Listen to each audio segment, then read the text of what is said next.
자, 키워드 원투펀치 들어가 보겠습니다. 오늘 현재 이제 항공사랑 물류 쪽, 섬유의복 쪽이 좀 강하고요. 반대로 자동차, 화장품, 디스플레이 패널 쪽이 살짝의 약세 흐름을 보이고 있는 국내 장입니다. 자, 오늘은 어떤 키워드로 오전장을 정리해 볼 수 있을지 알아보죠. 바로자산운용의 윤정식 이사입니다. 이사님 안녕하세요.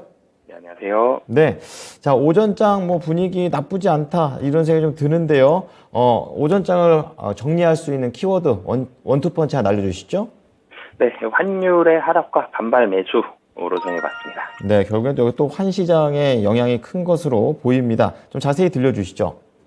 네, 오늘 환율이 소폭 하락을 했습니다. NDF 여기 환율이 하락을 했기 때문에 소폭 하락 정도는 예상을 했었는데, 근데 요즘에 그런 날도 많았죠. 이 미국 시장에서 환율이 괜찮았는데, 그러니까 하락을 했는데, 달러가 약세됐는데 국내 시장에서 아침에 약세 보이다가 장 후반으로 갈수록 다시 강세 보이는 그런 경우들도 있었고, 좀 환율의 하락폭이 좀 다르게 적용되는 경우들도 있어서 좀 변수들이 굉장히 좀 많고 환율도 부담스러운 그런 상황이죠. 근데 다행히 오늘 이 4원 20전 하락을 해서 다시 1390원 살짝 아래로 내려왔습니다. 1389원.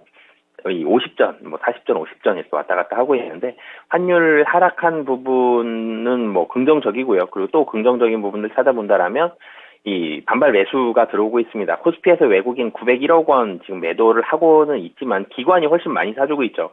1920억 원 순 매수하고 있고, 코스닥 같은 경우는 매수 금액은 좀 작습니다만, 외국인과 기관 모두 양 매수를 하고 있다는 점이 좀 긍정적입니다. 그리고 코스피에서 이 기관의 순매수 금액, 매수 금액이 꽤 크죠. 최근 이 추세를 봤을 때 1920억은 이 장 시작한 지 아직 2시간도 안 됐는데 1시간 20분 됐는데 이 매도 금액이 좀 큰 편이고, 조금 더 긍정적인 부분을 계속 좀 찾아보면 연기금이 472억 원.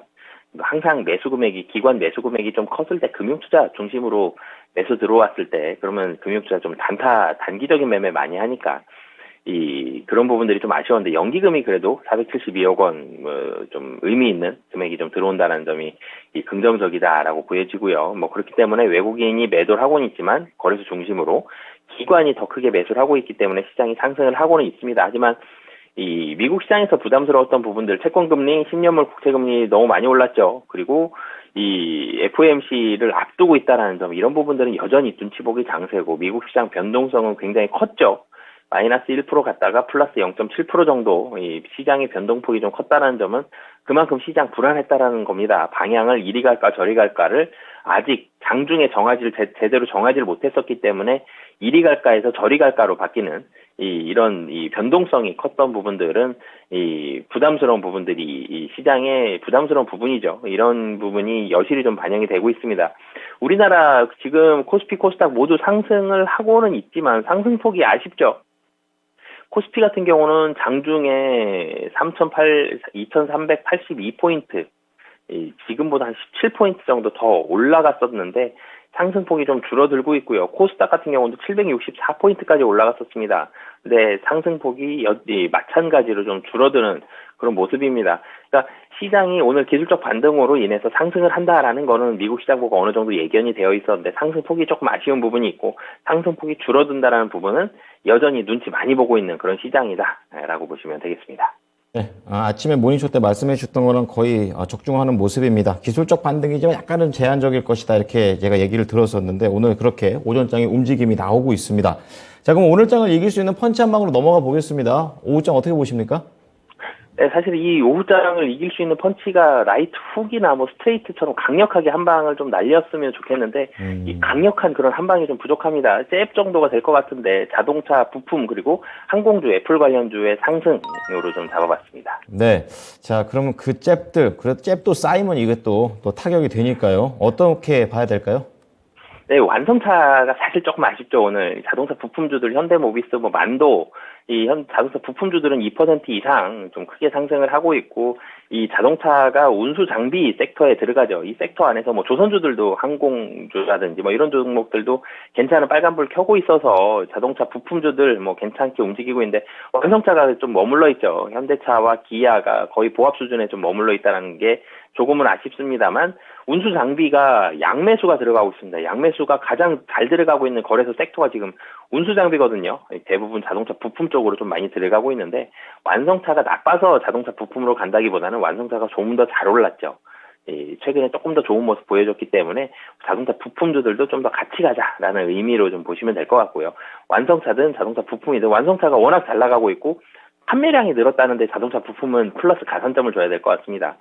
자동차, 완성차의 이 영업이익단이 좋아진다라는 부분들을 부품주를 보는 게 아니라 완성차의 매출액이 늘어나고 있고요. 미국 시장의 점유율이 늘어나고 있기 때문에 그럼 당연히 현대모비스를 비롯한 자동차 부품주들은 긍정적인 흐름이 나오죠.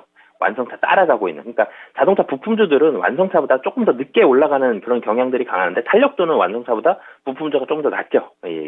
그래서 완성차 한번 갖고 부품주 따라오고 그럼 어느 정도 따라오면 완성차 다시 갈 거거든요. 실적 좋기 때문에 그런 의미로 보시면 좋을 것 같고요. 항공주도 오늘 뭐 상당히 좀 좋죠. 이 항공주 같은 경우는 환율은 부담이 분명히 있습니다. 항공사들의 항공기가 항공사 소유인 경우가 몇 대 없죠. 거의 없다라고 보시면 되는데 대부분 펀드 소유인 경우들이 많고 렌트해서 쓰고 있죠. 빌려 쓰고 있기 때문에 렌트비 줘야 되는데 이 렌트비 달러로 갑니다. 그렇기 때문에 이 달러가 원화가 이렇게 약세가 됐을 때 항공주 좀 부담스러운 부분들이 있는데 이걸 상쇄하고도 남을 만큼 이제 제가 방송에서 항공주 많이 말씀을 드렸던 것 같은데 이 여객 수요가 굉장히 빠르게 올라가고 있습니다. 이 여객 수요의 상승에 긍정적인 점수를 주고 있고 LCC 같은 경우는 3분기는 적자의 큰 폭의 축소, 4분기 흑자 이렇게 예상을 했었는데 한 2, 3주 전만 해도 이제 3분기 흑자 종목이 나올 수도 있을 것 같습니다. 그만큼 여객 수요 좀 빠르게 올라간다는 게 긍정적인 흐름이다라고 보여지고 유가도 어느 정도 좀 안정되어 있죠. 그리고 애플이 미국 시장에서 좋았죠. 애플 가격이 좋았기 때문에 애플 관련주들 가격이 좋고 잘 팔린다. 애플 관련된 종목들 대표적으로 오늘 뭐 LG이노텍 같은 종목들 이 강하게 좀 상승을 하고 있기 때문에 이 좋은 모습 나타나는데 이 세 섹터 공통점이 있죠. 실적 좋습니다. 아침에도 연결고리 시간에 말씀을 드렸던 것 같은데 이 기술적 반등을 하는데 상승폭 제한되어 있고요. 종목을 사야 되긴 하는데 어떤 종목 사냐? 미국 시장도 그렇고 국내 시장도 그렇고 실적이 상승하는 종목 위주입니다. 그렇기 때문에 꼭 실적 나오는 종목들, 기술적 반등하는 날 다른 종목들도 같이 올라가는데요. 이제 선별됩니다. 그리고 좀 더 잘 가는 종목들 고르실 때 실적에 방점 찍어서 고르시면 좋을 것 같습니다. 네. 자, 자동차, 항공, 애플 이렇게 세 가지 잽을 날려주셨는데요. 듣다 보니까 애플은 또 애플페이가 있잖아요. 그러니까 이거는 또 하나의 잽으로서 괜찮은지 이 부분은 어떻게 생각하십니까?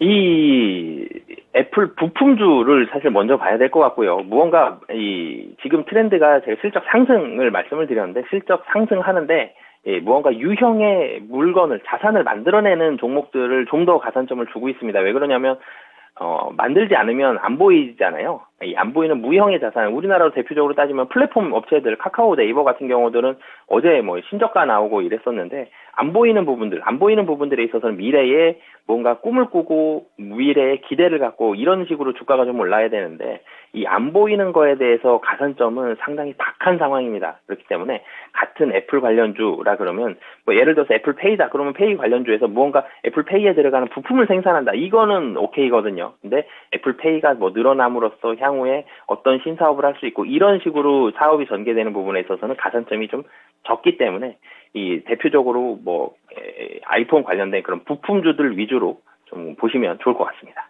네, 조금 더 보이는 자산에 방점을 찍자. 그만큼 신중한 그런 투자 의견을 말씀을 해 주셨습니다. 오늘 내용 감사합니다. 네, 감사합니다. 네, 키워드 원투 펀치 바로 자산 운용의 윤정식 이사였습니다.